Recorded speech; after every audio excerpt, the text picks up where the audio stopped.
Leadership is not just about skill, it is more about your ability to learn and change as you experience the world. And this learning and changing can only happen based on the distinctions that you have about the world. So, as an example, I never really had a relationship with the word or the experience of trust. When I entered an organization where trust was at the core of how we worked, I really struggled because for me, work engagements, work relationships were about getting the job done. I didn't have to trust you in order for us to do work together. Well, at least that was my perspective. Very quickly, I began to realize that my inability to trust determined the quality of the relationships that I could create with the people that I worked with. Apart from just being able to do work together, there was a certain vulnerability and being able to depend upon somebody that was needed for us to go just beyond work, but also to be in effectiveness, to be in peak performance, to be able to have courageous conversations, to be able to have healthy conflict that was dependent on a trust that I didn't know how to cultivate. And so, because I did not have the distinction of trust available to me, the lens through which I looked at the world was limited. It meant that there were just certain outcomes that I could not have in the world.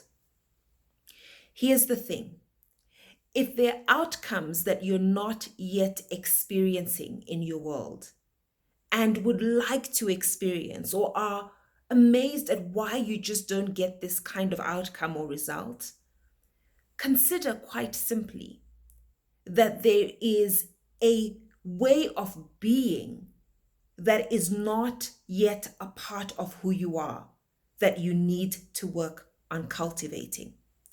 You cannot expect to create a world of stability when the lens through which you see the world is one of chaos. You cannot create a space, a world in which you experience trust when the lens through which you look at the world is that people are untrustworthy. And so people get baffled as to why am I not experiencing a specific outcome when they've not done the work to cultivate the beingness that makes that outcome possible. Once I worked with a leader an executive leader, who struggled with the fact that his teams just didn't seem to have the level of creativity and innovation that he believed they should have. Well, it turned out that his leadership style was extremely bullyish, extremely overwhelming. He took up way too much oxygen in terms of meetings and problem solving conversations, and that made it difficult for people to show up as their full selves. And his conversation with me was about how to fix the team. And I said, no, we need to fix you. We need to fix the way in which you are showing up, the way in which you are being, that does not enable you to create the outcomes that you are desiring to create. And so the challenge to us as leaders is to broaden the way in which we can not only learn and change, but as a result of that, create new world realities. And so, this is the burden of leadership. I always make the distinction between the seat of leadership and the burden of leadership. The seat of leadership is the space in which you enjoy the perks of leadership. And maybe rightly so, because you've put in the work that allows you to have certain privileges in your life experience as a leader. But the burden of leadership is understanding that your ultimate role is to create an enabling environment for people. If that environment isn't created, people can't do their best work. Citizens can't do their best work. Communities cannot do their best work.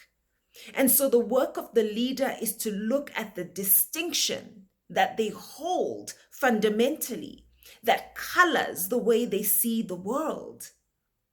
If your distinction is to be fearful of people around you, if your distinction is to see everybody as an enemy, as somebody who's trying to threaten your position or compromise your power, then of course, you're going to experience every little thing as being a threat to what you have instead of a possibility for growth.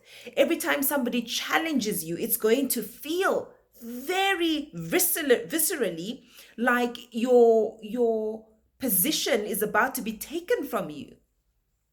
This, dear leader, is in your imagination. This is in your distinction. As teachers have very powerfully said, we see the world not as it is, but as we are. We see the world not as it is, but as we have cultivated ourselves. And so I was only able to experience and be in trust when I was able to shift that rejection wound that I had inside of me that made me see the possibility of betrayal everywhere I looked. And in fact, in recognizing that the thing that made it impossible for me to be in trust relationships with people was because I was always expecting that they would betray me, that they would reject me. And I didn't want to go through that again. But of course, we want to be more sophisticated, so we don't call it that. We say, oh, the reason I'm being this way is because, you can't trust people. We're here to work and not make friends. We're here to just do the job.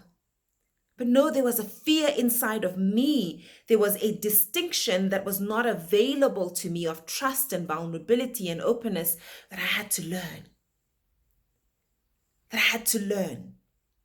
I love, for example, the root of the word vulnerable, which comes from the Latin vulnerus, which means the willingness to be wounded. I didn't want to be wounded. I wanted to be safe. And that distinction kept me locked in a specific experience that could never expand beyond where I was. So if there's certain outcomes that you're not yet experiencing and you would like to, consider that beyond your behaviors is a way of being that doesn't create or drive actions in the world that can then generate the outcomes that you're looking to experience. And this is true for you, leader, whether you're sitting in a household, in a company, in a country, on the highest seat in a country, in a community, right? Wherever you find yourself in a multilateral, a global organization, what you are experiencing in the environment has a direct correlation to the distinctions that are available to you as a leader. And if you are unable to expand those distinctions, you limit possibilities for everybody. And what a tragedy.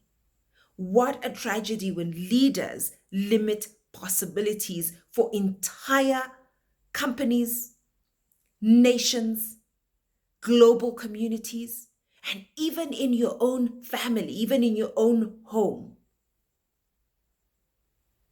And so the work we are invited to always is expansion, not contraction, expansion into new ways of being and seeing, so that the journey is one of limitless possibilities.